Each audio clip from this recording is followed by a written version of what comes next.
Ito yung Santo Niño ng gigising ng pari na napasarap sa pagtulog. Yung tipong may misa pa siya ng umaga pero tinanghali siya ng gising. Kung hindi pa siya ginising ng ninyo, mag-iintay ng matagal yung mga tao sa simbahan.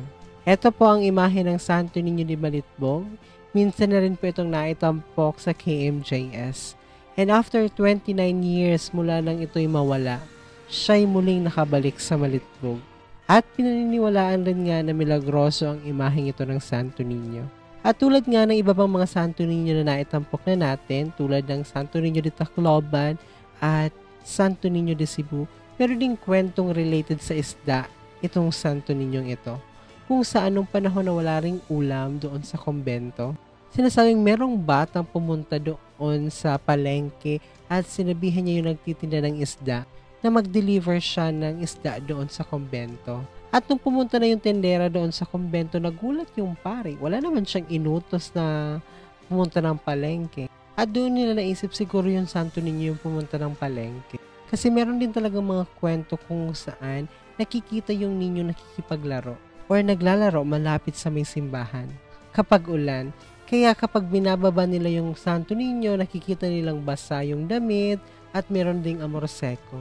At kung minsan meron din sila nakikitang putik sa mukha ng Santo Niño. Kahit na wala namang way para pasukin siya ng tubig or something. Kasi nasa pinakataas ng retablo yung lalagyan ng Santo Niño. At wala siyang akyatan, wala siyang pahalikan. So binababa lang siya tuwing piyesta. At kung bibisita ka doon, makakapagdasal ka lang talaga pero hindi mo siya ma-venerate or mahahawakan dahil doon siya sa pinakataas at wala ka rin aakyatan. Hindi ko lang alam kung paano nila yung binababa. Taong 2020 nga nung nakabalik yung Santo Niño sa Malitbog. At nung sumunod na taon 2021 nagkaroon ng bagyong Odette.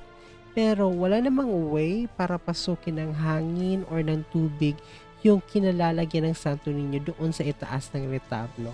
Pero nung kunin nila yung imahe ng Santo Niño, nakita nilang basa yung damit nito at meron din mga amor sekong nakadikit dito. Takbuhan rin nga yung Santo Niño ito ng mga tao na kulang sa pinansyal. Meron kasing pagkakataon kung saan merong event sa simbahan and kulang yung kanilang pondo. Kaya ginawa nila, dasal sila sa Santo Niño, humingi sila ng tulong. At bigla-bigla meron na lang pupunta doon sa opisina at magbibigay ng donasyon. At marami pang ibang mga himala ang maiuugnay sa kanilang pagdidebosyon sa Santo Niño de Malitbog. Tulad ng paggaling ng mga may sakit.